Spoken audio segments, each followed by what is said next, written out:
payantes pour le Québec. Chut. Pas de commentaires après les réponses.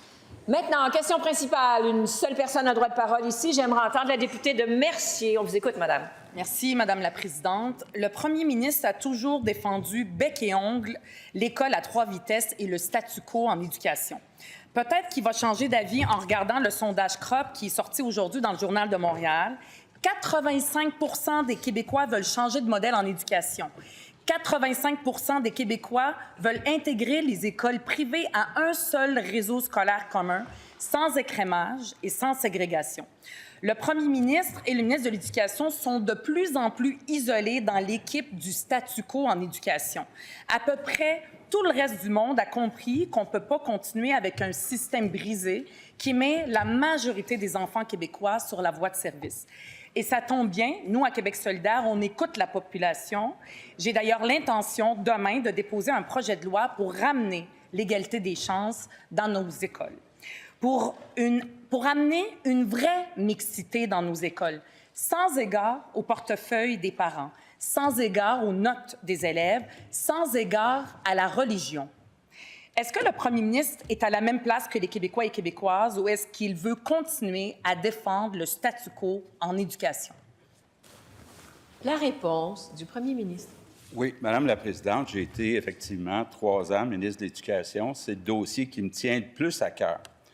On a effectivement au Québec des écoles privées qui sont subventionnées à 60 %. Ça veut dire que les parents payent 40 %. Si demain matin, on fermait toutes les écoles privées au Québec, on perdrait 40 % du financement de ces écoles-là, donc à un budget égal. On aurait moins de financement pour l'éducation. Il y a un deuxième groupe d'écoles qui s'appelle des écoles avec des programmes particuliers, que ce soit en art ou en sport. Ça aide beaucoup d'enfants à rester connectés à l'école. Par contre, malheureusement, il y a des enfants qui ont des graves difficultés d'apprentissage où on ne peut pas réduire le temps qui est accordé aux matières de base comme le français et les mathématiques pour le remplacer par le sport et les arts. Donc, il faut être prudent quand on dit qu'il faut donner des programmes particuliers à tout le monde.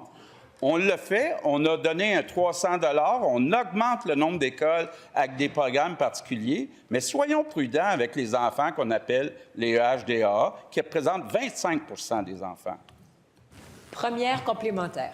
Madame la Présidente, c'est pas Québec solidaire qui le dit, c'est le Conseil supérieur de l'éducation qui a été mis aux poubelles par ce gouvernement qui le dit. On a le système d'éducation le plus inégalitaire au Canada.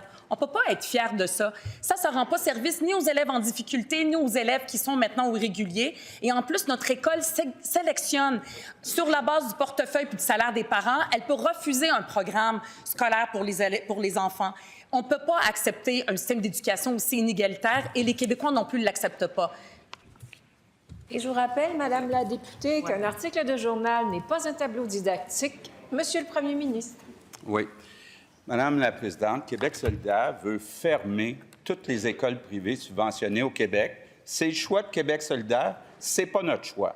Québec solidaire aussi veut forcer tous les enfants, même les enfants qui ont des difficultés d'apprentissage, à faire moins de français, moins de mathématiques pour remplacer ça par plus de sport et d'art. Dans certains cas, ce n'est pas une bonne idée, Madame la Présidente. Donc, c'est le choix de Québec solidaire, ce n'est pas notre choix. Deuxième complémentaire. J'invite le premier ministre à lire le projet de École ensemble pour avoir un réseau commun. Ils ont fait leurs calculs. Et ce que ça fait, c'est que ça permet de faire des économies. C'est pas vrai qu'on veut fermer toutes les écoles privées. Les écoles privées vont pouvoir exister, mais on va les subventionner à 100 % et elles ne pourront plus faire de sélection. Tous les enfants du Québec ont droit à une éducation, une bonne éducation, et on a besoin d'un système égalitaire. Je ne comprends pas que le premier ministre n'est pas d'accord, non pas avec Québec solidaire, mais avec la population. 85 % de la population Madame la députée, votre temps est écoulé. Je vous ai dit de ne pas montrer cet article qui n'est pas un tableau didactique. Vous avez bien compris? La réponse du premier ministre, on écoute. Bien, je m'excuse, Madame la Présidente, mais ce n'est pas exact ce que dit la chef de Québec solidaire. Si demain matin, on ne finance plus le 40 % des écoles privées, on va être obligé de les financer à 100 %. Donc, il va y avoir moins d'argent de disponible. C'est ça que ne comprend pas Québec solidaire.